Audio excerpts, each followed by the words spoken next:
Students, welcome to all students in our English classes. तो students, class 12th के लिए हमारी जो बुक चल रही है रेनबो, यानी फर्स्ट बुक जो चल रही है, हम उसकी पोएम रीड कर रहे हैं। अब हम आज रीड करने जा रहे हैं उसकी 15th poem, the 7 ages of man, यानी मनुष्य की 7 अवस्थाएं। वैसे तो स्टूडेंट्स आपने पढ़ा भी होगा कि मनुष्य जो है वो अगर अपना कंप्लीटली जीवन जीता है तो वह उस जीवन के दौरान अपनी 7 अवस्थाएं पूरी करता है। यानी पहली अवस्था जो उसकी होती है वो शिशु अवस्था होती है, दूसरी अवस्था उसकी होती है बाल्यावस्था, और तीसरी जो उसकी अवस्था होती है वो होती है किशोर अवस्था, और जो चौथी अवस्था होती है उसकी वो हो जाती है उसकी गृहस्थ अवस्था।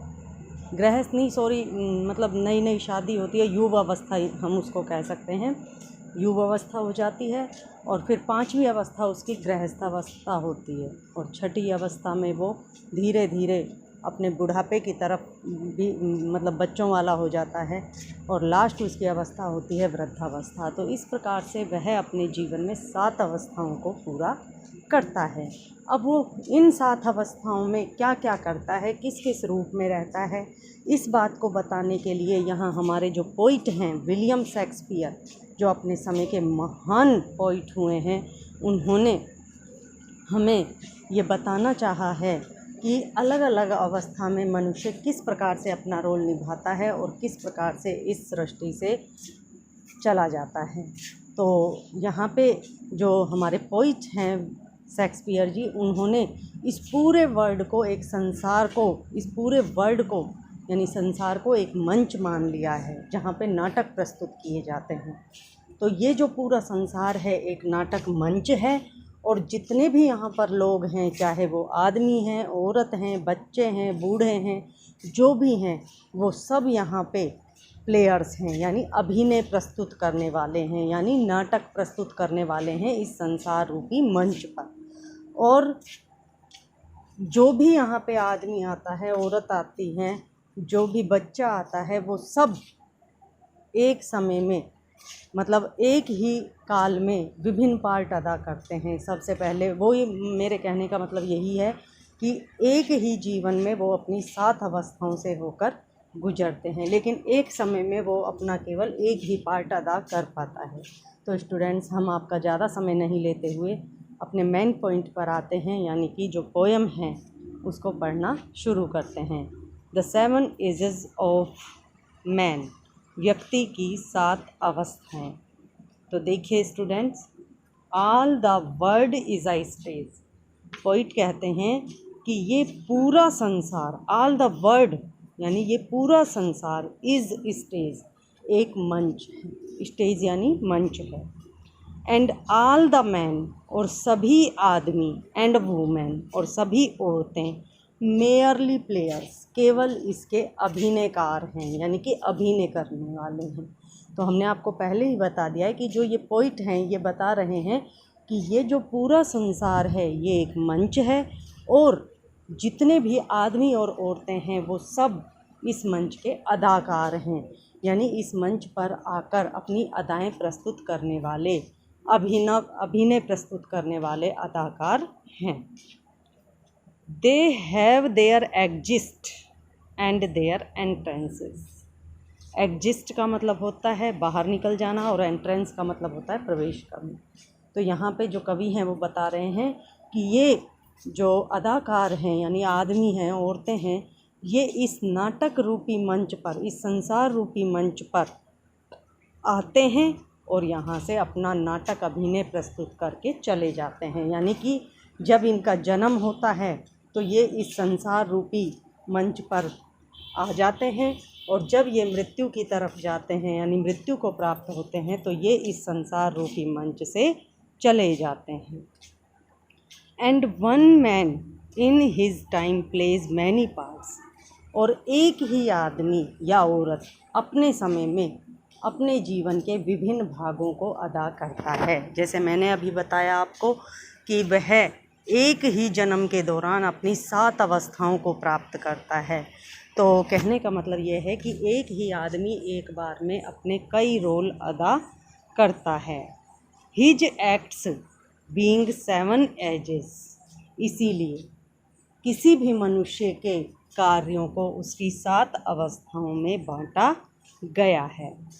तो अब हम स्टूडेंट्स उसकी जो अवस्थाएं हैं प्रत्येक मनुष्य की, चाहे वो आदमी है, औरत है, बूढ़ा है या बच्चा है, हर किसी की जो अवस्था है उसे 7 अवस्थाओं में बांटा गया है। तो उनका नंबर से हम वर्णन करेंगे। तो देखिए, at first the infant, infant का मतलब होता है शिशु। तो कवि कहते हैं एट फर्स्ट, सबसे पहले, द इन्फेंट, शिशु के रूप में, म्यूलिंग एंड पुकिंग, म्यूलिंग का मतलब रोते हुए यानी मिमियाते हुए, एंड पुकिंग और उल्टी करते हुए, in the nurses arms, nurse यानी उपचारिका की बाहों में। देखो, हमने भी देखा है कि जब बच्चा जन्म लेता है यानी कि जन्म लेते टाइम वो शिशु अवस्था के रूप में होता है। तो इसीलिए कवि कहते हैं कि एट फर्स्ट द इन्फेंट, कि सबसे पहली अवस्था में वह शिशु के रूप में आता है, म्यूलिंग, रोता हुआ, मिमियाता हुआ, एंड पुकिंग, पुकिंग यानी उल्टियाँ करता हुआ, यानी जब बच्चा होता है तो वो गंदा गंदा सा अपने मुंह से कुछ पेय पदार्थ निकालता है, उल्टियाँ करता हुआ, इन द नर्सेज आर्म्स। तो बच्चा जब होता है तो होते ही सबसे पहले वह उपचारिका के हाथों में जाता है, इसीलिए कहा गया है कि नर्स की हाथों में। तो नर्स के हाथों में आते ही जन्म लेने वाला बच्चा पहले रोता है, मिमियाता है और उसके बाद वह उल्टियाँ करने लग जाता है। तो ये हुई किसी भी व्यक्ति की पहली आयु यानी कि पहली अवस्था यानी कि शिशु अवस्था। Then the whining schoolboy, और जो कवि ने दूसरी अवस्था बताई है वह है वाइनिंग स्कूल बॉय, यानी कि एक बाल्य अवस्था में परिवर्तित होकर स्कूल जाने वाले लड़के के रूप में, जो कि चिड़चिड़ाता हुआ स्कूल जाता है। वाइनिंग यानी कि मचलता हुआ स्कूल जाता है। Then the whining schoolboy, दूसरी अवस्था आती है मचलते हुए बच्चे को स्कूल जाते हुए देखना। विद हिज सेचल, विद मतलब साथ, हिज मतलब उसके, सेचल यानी बस्ता, थैला, बैग, कुछ भी कह सकते हो। यानी दूसरी अवस्था में वह बच्चा आता है जो रोता हुआ स्कूल जाता है अपने बस्ते के साथ। And shining morning face creeping like snail, और जब वह जाता है, ना चाहते हुए भी स्कूल जाता है, तो उसका चेहरा सूर्य के प्रकाश की वजह से दमकता रहता है। क्रीपिंग लाइक स्नेल, लेकिन वह बिना मन से स्कूल जाता है, इसलिए क्रीपिंग यानी रेंगता हुआ, लाइक मतलब केतर है, और स्नेल यानी घोंगा। घोंगा एक समुद्री जीव है जो समुद्र के किनारे पर मिलता है और जिसकी गति बहुत धीमी होती है। तो चूँकि जो बच्चा है वो स्कूल नहीं जाना चाहता है, इसलिए वह एक घोंगे की तरह रेंगते हुए चाल में स्कूल जाता है।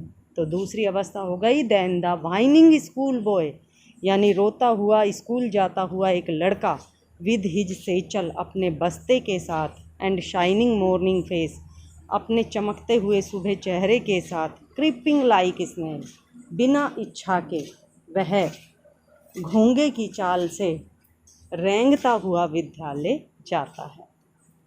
तो ये हो गई हमारी दूसरी अवस्था। अब चलते हैं हम तीसरी अवस्था की तरफ।